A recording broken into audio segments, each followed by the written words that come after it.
138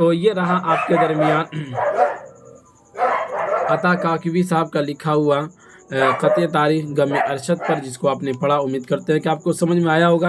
چلیے بس چھوٹا چھوٹا ہے، دو اور ہے، اس کو دیکھ لیتے ہیں۔ یہاں قطع تاریخ رحلہ جناب اشرف قادری، ان کے بارے میں پڑھیں گے۔ اس کے رائٹر جو ہے وہ کون ہے؟ واحد نذیر صاحب ہے، سمجھ رہے ہیں؟ پڑھتے ہیں۔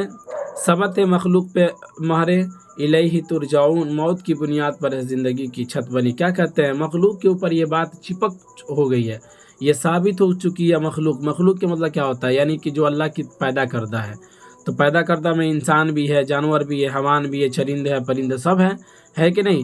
تو اس کے اوپر یہ بات چھپ چکی ہے کہ بھائی اس کو مر کر جانا ہے۔ الیہ ترجعون جو ہے نا، یہ عربی کا لفظ ہے، یعنی اسی کی طرف پھر تمہیں لوٹایا جائے گا، ٹھیک ہے نا؟ وما لی لا اعبد الذی فطرنی والیہ ترجعون، اور اسی کی طرف تمہیں لوٹایا جائے گا، تم گھبراؤ نہیں، سمجھ گئے؟ تو الیہ ترجعون یعنی کہ اسی کی طرف لوٹائے جانے کے والا یہ جملہ یہاں پہ قرآن کی بات کو آیت کو یہاں پہ ذکر کر دیا گیا۔ تو ہر ایک انسان کے اوپر یہ بات آ گئی ہے کہ بھائی جو بھی مخلوق ہے، انسانی نہیں، جو بھی مخلوق ہے سب کو دنیا سے مر کر جانا ہے، ٹھیک ہے نا؟ موت کی بنیاد پر زندگی کی چھت بنی ہے۔ دیکھیے زندگی کی جو چھت ہے وہ کس کی بنیاد پر ہے؟ موت کی بنیاد پر ہے۔ جیسے موت آئی اس کی زندگی کی چھت کیا ہوتی ہے؟ ختم ہو جاتی ہے۔ دیکھتے ہیں نا، چھت جو ہوتا ہے وہ پیلر کے دم پہ ہوتا ہے، چھت کھڑا ہوتا ہے، جیسے پیلر ختم چھت بھی اپنے آپ خاک میں مل جاتی ہے۔ اسی طرح زندگی ختم ہوئی، موت آئی، زندگی ختم، سمجھ گئے؟ آگے بڑھتے ہیں۔ سائے جمہور اشرف شاعر و قانون داں، کیا معمر ذات تھی جو قبر کی زینت بنی۔ یہ سائے جمہور اشرف کا مطلب کیا ہوتا ہے بابو؟ یعنی کہ قوم یا عوام کو عوام کے لیے کوشش کرنے والا، یعنی یوں کہہ لیجئے قوم عوام کے لیے چاہنے والا، قوم عوام کی خدمت کرنے والا۔ تو یہ جو ہے یہ جناب اشرف قادری صاحب جو ہے ان کے بارے میں کہہ رہا ہے کہ آپ جو تھے وہ قوم اور پھر اسی طرح سے عوام کی خدمت کرنے والے تھے، اور کیا معمر ذات تھی، یعنی کہ بڑھاپا یا بزرگ جو بھی کہہ لیجئے، جو کمر کی زینت بنی، یعنی کہ اس طرح سے آپ جو تھے عوام کی خدمت کرنے والے تھے، لیکن پھر بھی کیا ہو گیا؟ آپ قبر کی زینت بن گئے، یعنی آپ کی وفات ہوگی، آپ مر گئے، اس دنیا سے چلے گئے۔ آگے کہتے ہیں موت سے کس کو مفر ہے، تاجور ہو یا گدا، جب شہ لولاک کی بھی ظاہراً تربت بنی۔ مطلب یہ کہتے ہیں کہ موت سے کوئی بھی بھاگ نہیں سکتا ہے، وہ خواہ وہ بادشاہ ہو، تاجور میں نے کیا ہوتا ہے؟ بادشاہ ہو، خواہ بادشاہ ہو یا کہ کیا ہو؟ فقیر ہو۔ اور جب شہ لولاک سے مراد یہ کہ آپ صلی اللہ علیہ وسلم کی ذات مراد ہے۔ تو دیکھیے جب آپ صلی اللہ علیہ وسلم کی ذات بھی اس دنیا میں ظاہراً نہیں رہ پائی، ان کا بھی قبر بنا، تو پھر دنیا میں اور باقی لوگوں کی کیا اوقات ہے جب آپ صلی اللہ علیہ وسلم اس دنیا میں نہ رہ پائے۔ اسی کو کہا کہ جب شہ لولاک کی بھی ظاہراً تربت بنی، مطلب کہ ان کی قبر وغیرہ بنی، مزار ان کا بنا، ٹھیک۔ آگے کہتے ہیں کہیے اشرف قادری ہمسائے قادر بنے، غوث کی نسبت وہاں بھی باعث رحمت بنی۔ مطلب اشرف قادری صاحب کہتے ہیں کہ ان غوث کی نسبت سے وہاں بھی باعث رحمت بنی، یعنی کہ رحمت کا باعث بنا۔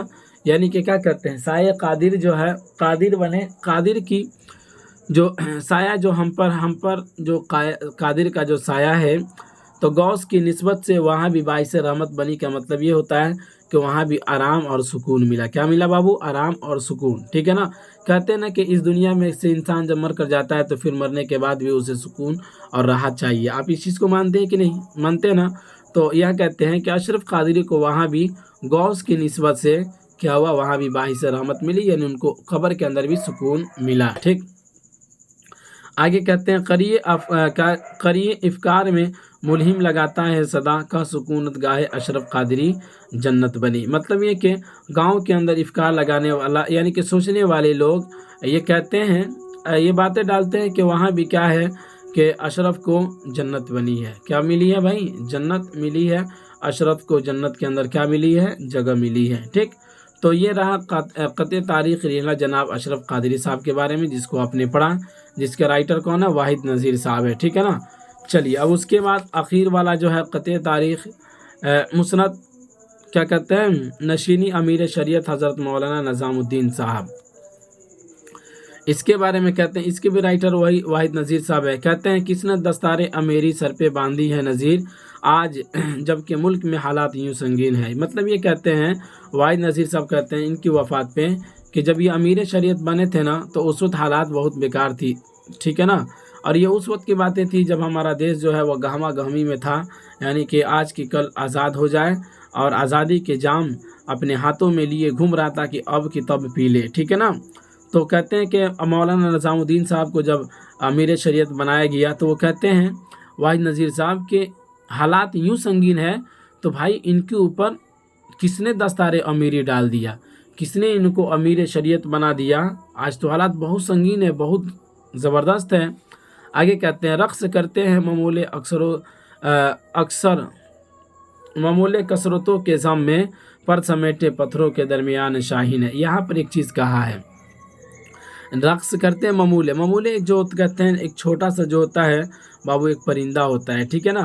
اور کہنے کا ارتھ یہ کہ آج زمانہ ایسا آ چکا ہے کہ ایک چھوٹا سا پرندہ جو ہے وہ آج کیا کر رہا ہے؟ رقص کر رہا ہے۔ کیا کر رہا ہے؟ غرور، رقص کر رہا ہے اس غرور میں کہ اور باقی جو شاہین ہیں، جو بڑے بڑے جو پرندے، جس شاہین کے بارے میں جیسے کہ آپ جانتے ہیں جو بہت بڑا پرندہ ہوتا ہے اور جو اونچائیوں تک جاتا ہے، کتنوں بھی حالات جو ہوتا ہے خراب ہو اونچائیوں تک جاتا ہے، تو آج شاہین جو ہے وہ پتھروں کے درمیان میں ہے، اور جو چھوٹے چھوٹے جو پرندے ہیں آج وہ کیا کر رہے ہیں؟ رقص کر رہے ہیں، اور جو آج وہ غرور میں، آج وہ گھمنڈ میں، گمان میں آج کیا کر رہے ہیں؟ وہ ناچ رہے ہیں۔ تو مطلب یہ کہنے کا ارتھ، اس جملے سے کہنے کا ارتھ یہ ہو رہا ہے کہ آج وقت پلٹ چکا ہے۔ یہاں پر خود سمجھا رہے ہیں، دیکھیے کیسے پلٹا ہے۔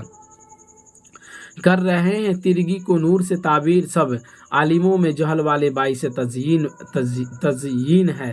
مطلب کیا کہہ رہے ہیں کہ تیرگی کی مطلب کیا ہوتا ہے بابو؟ ظلمت، اندھیرا۔ کیا ہوتا ہے؟ ظلمت، اندھیرا۔ تو اس کے بعد تو یعنی کہ اندھیرے کو لوگ روشنی سے تعبیر کر رہے ہیں۔ آج حالات کیسا ہو گیا ہے کہ یعنی کہ کہہ لیجیے غلط چیز کو اچھا چیز بتا رہے ہیں لوگ، اور عالموں میں جہل والے باعث تزیین ہے۔ مطلب ہے کہ آج جو پڑھے لکھے لوگ ہیں نا تو ان کی کوئی ویلیو نہیں ہے، اور جو پڑھے لکھے نہیں ہیں وہ آج کیا ہو گئے ہیں؟ چینی بن چکے ہیں، سمجھ رہے نا۔ آج وہ بہت اچھے بن چکے ہیں لوگوں کی نظر میں، اور جو عالم ہے، جو پڑھے لکھے ہیں، ان کی کوئی بھی اوقات نہیں ہے۔ تو یہ آج وقت اور آج کا حالات ایسا آ چکا ہے کہ اسی کو کہا کہ کر رہے ہیں تیرگی کو نور سے تعبیر، سب عالموں میں جہل والے باعث تزیین ہے۔ آئے کہتے ہیں پرفتن ماحول میں بے شک نظام الدین آپ، غم زدوں کے واسطے مینار تسکین ہے آپ۔ یعنی کہتے ہیں پرفتن ماحول میں، یعنی اتنے خراب ماحول میں نظام الدین صاحب آپ جو ہیں وہ کیا غم زدوں کے واسطے مینار تسکین ہے۔ مینار تسکین کا مطلب یہ ہوتا ہے بابو تسلی کا ستون ہے، آپ تسلی کا کھمبا ہیں۔ کیا یہ؟ یعنی کہ آپ کہہ لیجئے ایک سکون دلانے والا، ایک سکون پہنچانے والا، ایک لوگوں کو دلوں میں سکون بھرنے والا آپ کیا ہے؟ ایک کھمبا ہے، ایک ستون ہے۔ آج کے ماحول میں جو آج کا ماحول اتنا پرفتن ہے کہ پڑھے لکھے لوگ پیچھے چھوٹ جا رہے ہیں اور جو جاہل لوگ آگے بڑھتے چلے جا رہے ہیں، تو اتنے بیکار حالات میں آپ جو ہیں غمزدوں کے لیے اور بے بسوں کے لیے، بے سہاروں کے لیے آپ کیا ہے؟ مینار تسکین ہے۔ مطلب یہ کیا ہے؟ تسلی کا ستون ہے۔ سمجھ گئے بابو؟ یعنی کہ آج آپ بہت اچھے ہیں ان لوگوں کے لیے، اگر آج آپ نہ رہتے تو پھر ان غمزدوں کے پوچھنے والا کوئی نہیں ہوتا، ٹھیک۔ آگے کہتے ہیں قوم و ملت کے لیے ہے باعث صد افتخار، شان اولو الامر منکم کیا نظام الدین ہے۔ مطلب کہتے ہیں کہ آپ جو بادشاہ بنے ہیں نا تو آپ کے اوپر کیا کرتا ہے؟ قوم و ملت کیا کرتا ہے؟ فخر کرتا ہے۔ سمجھ گئے نا کہ اگر کوئی بھی ہو امیر شریعت یا کوئی بھی اگر بادشاہ بنے تو آپ کے جیسا ہو، آپ ہی سے سبق سیکھیں، تو اسی کو کہا قوم و ملت کے لیے باعث صد افتخار، شان اولو الامر منکم کیا نظام الدین ہے۔ یعنی آپ کی شان جو ہے وہ فخر کرنے والی ہے کہ اتنے پرفتن ماحول میں آپ بے سہاروں کے لیے ایک بالکل کیا ہے؟ ایک کھمبا بنے کھڑے ہیں ان کے بیچ میں، کہ کوئی بھی ان کو غمزدوں کو کیا کہتے ہیں، کوئی ان کو ستا نہ سکے، کوئی ان کو مار نہ سکے، کوئی ان کو تکلیف نہ پہنچ سکے۔ ایسے ماحول میں آپ راجہ اور بادشاہ امیر شریعت بن کر بیٹھے ہیں، تو لوگوں کا آپ کے اوپر کیا ہے؟ فخر ہے اور گرو ہے۔ سمجھ گئے؟ تو اس جملے سے یہ چیز کہی گئی۔ تو یہ رہا آپ کے درمیان اپنی پڑھا خطِ تاریخ کو دیکھ لیا آپ نے، ٹھیک۔ تو امید کرتے ہیں کہ آپ کو سمجھ میں آیا ہوگا۔ چلیے کافی وقت بھی ہو گیا، پھر ملیں گے۔ بہرحال 3 چیپٹر تو بھی تو تھا نا، یہ خطِ تاریخ بھی تو پڑھے تھے، ٹھیک۔ اسی لیے تھوڑی سی تاخیر ہو گئی۔ پھر ملتے ہیں اگلے والے سبق میں۔ خدا حافظ۔